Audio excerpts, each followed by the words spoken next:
तो दोस्तों मैं महेश मोदी आपका स्वागत करता हूं हमारे इस इन्फॉर्मेशन से भरी नई वीडियो में। तो आज की इस वीडियो में मैं आपको बताऊंगा कि कंपाउंड इंटरेस्ट कितना पावरफुल है और आप कैसे रिटायर होने के बाद भी एक सरकारी कर्मचारी को जितना पेंशन मिलता है उससे 10x या 20x से भी ज़्यादा पर मंथ कमा सकते हैं। पर जैसे कि हमें पता है हमें मनी से पहले मनी के साइकोलॉजी को समझना पड़ता है, उसी तरह मेरी जान हमें कंपाउंडिंग के पावर से पहले समझनी होगी कि व्हाट इज कंपाउंडिंग। तो कंपाउंडिंग है क्या, इसे हम एक स्टोरी की मदद से समझेंगे। तो ये बात है सन 1977 की। रूपनगर नाम के एक गांव में गजोदर नाम का एक 15 साल का लड़का रहता था। एक दिन गजोदर को एक न्यूज़पेपर यानी अखबार मिलता है जिसमें कंपाउंडिंग के बारे में सारी बातें लिखी हुई थी। गजोदर न्यूज़पेपर में लिखी सारी बातों को अच्छी तरह से पढ़ता है और वो कंपाउंडिंग से इतना ज्यादा इन्फ्लुएंस होता है कि वो पढ़ाई के साथ साथ एक पार्ट टाइम जॉब स्टार्ट कर देता है और एक प्लान बनाता है जिसमें वो 5 सालों तक पैसे कमाएगा और अपने सारे पैसों को एक अच्छी इंडिविजुअल कंपनी में लगाएगा। वो मात्र 5 सालों तक ही ये पार्ट टाइम जॉब को करेगा और 5 सालों के बाद वह इस कंपनी में पैसे लगाना बंद कर देगा और एक अच्छी फुल टाइम जॉब करके अपने लाइफ में सेटल हो जाएगा। एवं 40 सालों के बाद यह अपने पोर्टफोलियो को देखेगा कि इसने प्रॉफिट किया या लॉस किया। तो प्लान के मुताबिक गजोदर 5 सालों तक एक पार्ट टाइम जॉब करता है और इन 5 सालों में वे 10,000 रुपए कमाता है और इन 10,000 रुपए को गजोदर ABC आई लव यू नामक कंपनी में लगा देता है और ये कंपनी इन 40 सालों में गजोदर को एवरेज 35% का रिटर्न देती है। अब 40 साल निकल गए, गजोदर रिटायर हो गया। अब गजोदर की उम्र 60 साल हो गई है। गजोदर जी ने 1982 में अपने पैसे लगाए थे और आज 2022 चल रहा है। अब गजोदर जी अपना पोर्टफोलियो देखते हैं और उन्हें दिखता है कि उनका 10,000 इन 40 सालों में कंपाउंड हो होकर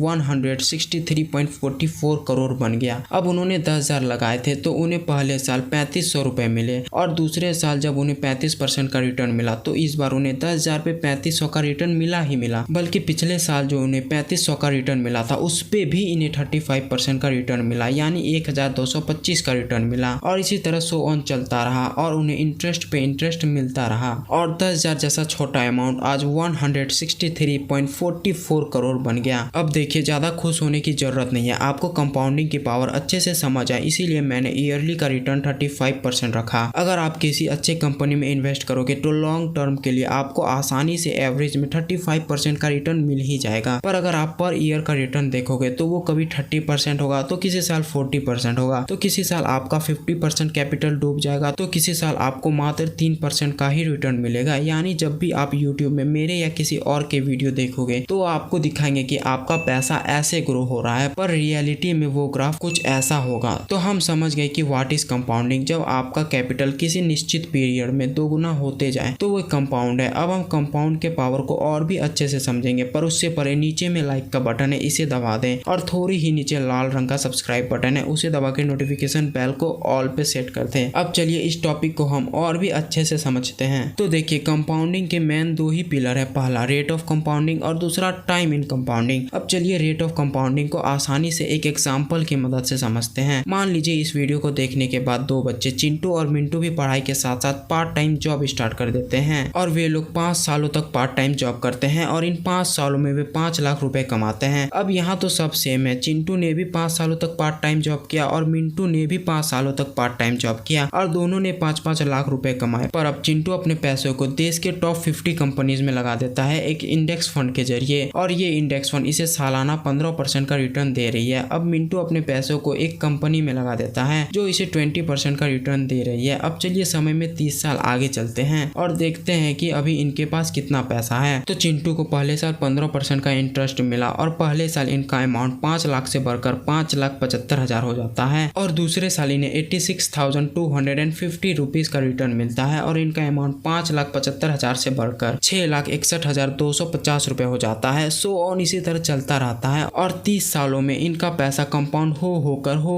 3,31,05,886 रुपए बन जाएगा। अब चलिए देखते हैं कि मिंटू जी ने कितना कमाया, जिनका इन्वेस्टमेंट अमाउंट चिंटू जी जितना ही है और इन्होंने सेम पीरियड तक इन्वेस्ट किया, बस रेट ऑफ रिटर्न 5% ज्यादा है। तो चलिए अब देखते हैं कि मिंटू जी ने इन 30 सालों में 5 लाख रुपए से कितने कमाए। तो पहले साल उन्हें 20% का रिटर्न मिला और उनका 5 लाख 6 लाख हो गया। फिर दूसरे साल उन्हें 20% का रिटर्न मिला और इस साल उनका 6 लाख 7,20,000 बन जाता है और सो ऑन इसी तरह चलते जाता है और उनका 5 लाख इन 30 सालों में 11,86,88,157 रुपीज हो जाता है। जैसा कि आप साफ देख सकते हैं चिंटू और मिंटू का इन्वेस्टमेंट अमाउंट सेम है। दोनों ने अपने पैसों को 30 सालों तक इन्वेस्ट किया, बस रेट ऑफ रिटर्न मिंटू जी का 5% ज्यादा था, जिससे इन दोनों के प्रॉफिट में अप्रॉक्स 8 करोड़ एंड 55 लाख का अंतर आ गया। तो देखा आपने कैसे मात्र 5% का सालाना डिफरेंस मिंटू जी और चिंटू जी के प्रॉफिट में हाफ एंड 8 करोड़ का इम्पैक्ट डाल रहा है। तो हमने समझा अगर हमें अपने पैसों को बढ़ाना है तो उसमें रेट ऑफ रिटर्न एक इम्पॉर्टेंट रोल प्ले करती है। चूंकि रेट ऑफ रिटर्न की बात हो ही रही है तो मैं आपको बता दूं कि अगर आप म्यूचुअल फंड या इंडेक्स फंड में अपने पैसे लगाओगे तो रेट ऑफ रिटर्न के बाद एक्सपेंस रेशियो है जो आपके प्रॉफिट को तय करती है। अब आप में से कई सारे मेरे भाई और बहन के मन में सवाल आएगा कि सर ये एक्सपेंस रेशियो है क्या? तो देखिए एक्सपेंस रेशियो दो टाइप के होते हैं, पहला एक्टिवली मैनेज्ड फंड और दूसरा पैसिवली मैनेज्ड फंड। जैसा कि हमें नाम से पता चल रहा है एक्टिवली मैनेज्ड फंड वैसे फंड है जिनको एक्सपर्ट्स हर वक्त मैनेज करते हैं, जिन पे एक्सपर्ट्स अपनी नजर गड़ाए रखते हैं, उन्हें एक्टिवली मैनेज फंड कहते हैं। और पैसिवली मैनेज फंड ठीक इसके उल्टा मेरी जान, यानी वैसे फंड जिन्हें एक्सपर्ट्स तय किए समय में ही देखते हैं उन्हें पैसिवली मैनेज फंड कहते हैं। और ये लाजिम है कि जिनमें एक्सपर्ट्स एक्टिव रहेंगे उनका एक्सपेंस रेशियो यानी चार्जेस भी ज्यादा होगा, और जिन फंड्स को एक्सपर्ट्स कभी कभी देखेंगे उनकी चार्जेस भी कम होगी। और यही मैं आपको बता दूं कि मैंने आपका कॉन्सेप्ट क्लियर करने के लिए आपके लिए एक एक्सपेंस रेशियो का चार्ट बनाया है। और एज्यूम क्या है कि आपने 30 सालों तक अपना 1 लाख रुपए लगाया और आपको सालाना 12% का रिटर्न मिल रहा है। और आप इसमें साफ साफ देख सकते हैं कि जब आपका एक्सपेंस रेशियो 0% होगा तो इन 30 सालों में आपका 1,29,95,000 बन जाएगा। और वहीं अगर आपका एक्सपेंस रेशियो 0.5% रहा तो 30 सालों में आपका प्रॉफिट होगा 25,77,000 के आसपास। जैसा कि आप देख सकते हैं कहने को तो ये मात्र 0.5% एक्सपेंस रेशियो है, पर ये आपका 14% प्रॉफिट खा गई इन 30 सालों में। और वहीं आप देख सकते हैं जब एक्सपेंस रेशियो 1% होगी तो आपका टोटल प्रॉफिट होगा 22,16,000 के आसपास, और ये आपका 26% प्रॉफिट खा जाएगी। और जब आपका एक्सपेंस रेशियो 1.5% होगा तो आपका टोटल प्रॉफिट होगा 19,03,000 के आसपास, और ये आपका 36% प्रॉफिट खा जाएगी। और जब आपका एक्सपेंस रेशियो 2% होगा तो आपका टोटल प्रॉफिट होगा मात्र 16,34,000 के आसपास, और ये आपका लगभग आधा प्रॉफिट खा जाएगी, यानी 45% प्रॉफिट आपका एक्सपेंस रेशियो को ही पे करने में उड़ जाएगा। तो ये बस वन टाइम इन्वेस्टमेंट था 1 लाख रुपीज का, और आप देख सकते हैं कि मात्र 1% या 2% एक्सपेंस रेशियो पे करने में आपका प्रॉफिट का लगभग आधा अमाउंट उड़ जा रहा है। इसीलिए अगर आप सर वॉरेन बफेट की बात सुनते हैं तो वो हमेशा आपको म्यूचुअल फंड के बजाय इंडेक्स फंड में अपने पैसे लगाने को कहेंगे। तो चलिए अब समझते हैं कि टाइम इन कंपाउंडिंग क्या है। इसे समझने के लिए हम चिंटू और मिंटू का ही उदाहरण लेंगे। तो चिंटू ने पार्ट टाइम जॉब करने में जी जान लगा दिया और मिंटू ने भी पार्ट टाइम जॉब करने में अपनी जी जान लगा दिया, और दोनों ने 5 साल में 5 लाख रुपए कमाए और एक इंडिविजुअल कंपनी में इन्वेस्ट कर दिए, और कंपनी दोनों को सेम 20% का रिटर्न दे रही है। बस फर्क इतना है कि चिंटू जब 20 साल का था तब उसने 5 लाख इन्वेस्ट किया था, और मिंटू जब 25 साल का हुआ तब उसने अपना 5 लाख इन्वेस्ट किया, यानी 5 साल के बाद। और दोनों ने यह सोच के इन्वेस्ट किया कि जब वे 50 साल के हो जाएंगे तब वे अपने पोर्टफोलियो को देखेंगे। अब चलिए समय में आगे चलते हैं। तो दोनों अब 50 साल के हो गए हैं, और आप देख सकते हैं कि चिंटू ने इन 30 सालों में 1 लाख से टोटल 2.36 करोड़ कमाए हैं, जो रिटायर होने के लिए एक अच्छा अमाउंट है। अब चलिए देखते हैं कि मिंटू जी ने कितना कमाया है। तो जैसा कि आप देख सकते हैं इन 25 सालों में मिंटू जी ने 1 लाख से 94.4 लाख कमाया है। अगर हम कंपेयर करें तो हमें पता चलता है कि मिंटू जी ने 94.4 लाख कमाए हैं, जो चिंटू जी के प्रॉफिट का आधे से भी कम अमाउंट है। तो जैसा कि आप देख सकते हैं मात्र 5 साल के डिले की वजह से मिंटू जी के पास मात्र 94.4 लाख रुपीज है, और चिंटू जी ने मिंटू जी से 5 साल पहले इन्वेस्ट किया था, इसीलिए इन्होंने मिंटू जी से 2 गुना पैसे कमाए। अब चलिए फटाफट से हम एक बार इस कॉन्सेप्ट को रिवाइज कर लेते हैं। तो सबसे पहले हमने गजोधर जी की स्टोरी से समझा कि व्हाट इज कंपाउंडिंग, कंपाउंडिंग किस चिड़िया का नाम है, और कैसे उन्होंने कंपाउंडिंग की हेल्प से अपने 10,000 रुपए को 40 सालों में 163.44 करोड़ रुपए बनाए। फिर हमने समझा कि कंपाउंड इंटरेस्ट का ग्राफ रियलिटी में कैसा होता है। फिर हमने चिंटू जी और मिंटू जी के मदद से समझा कि रेट ऑफ कंपाउंडिंग क्या है, और कैसे मात्र 5% के डिफरेंस से मिंटू जी और चिंटू जी के प्रॉफिट में 8 करोड़ का डिफरेंस आ जाता है। फिर हमने देखा कि एक्सपेंस रेशियो क्या है, और कैसे मात्र 2% एक्सपेंस रेशियो आपका 30 साल के बाद 45% प्रॉफिट खा जाएगी। और लास्ट हमने देखा कि कंपाउंडिंग में टाइम कितना इंपॉर्टेंट है, और कैसे मात्र 5 साल के डिफरेंस से चिंटू जी ने मिंटू जी से 2 गुना पैसे कमाए। तो दोस्तों उम्मीद करता हूँ कि मैंने आपका कंपाउंडिंग के रिलेटेड सारा डाउट खत्म कर दिया होगा। तो दोस्तों बस आज के इस डायनामाइट के लिए इतना ही। मिलते हैं नेक्स्ट न्यू क्लियर के साथ। बाय।